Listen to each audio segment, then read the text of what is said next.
सकाळी सकाळी म्हटलं या दोन चिमुकल्यांचं दर्शन घेऊ, पण त्यांची आई काही दर्शन घेऊन यायला तयार नव्हती. शेवटी आई नाव मग म्हटलं लिंब गोळा करून आणू. कारण मित्रांनो जरा 2-3 दिवसापूर्वी थोडा पाऊस झालाय, त्याच्यामुळे लिंबांचा खाली साडाच्या साडा पाडलाय. मग निमुनीच्या झाडाखाली शेवटी घुसायला लागलं आणि एवढे लिंब पडलेले नाही का विषय नाही डायरेक्ट. मग टोकर घेऊन सगळे एक छानपैकी गोळा केले आणि हे काय तर हे ट्रान्झिशन इफेक्ट असंच व्हिडिओमध्ये. मग चांगले चांगले लिंब तोडून घेतले फायनली आणि टोकर भरली शेवटी.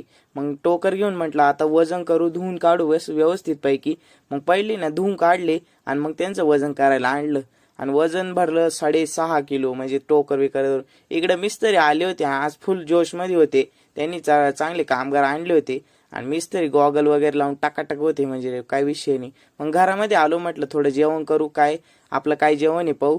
तर मस्तपैकी ताटण ते घेतलं आणि मग कोबीची भाजी होती आणि त्याला जोड काय होतं माहिती का, भाकर. मग भाकर घेतली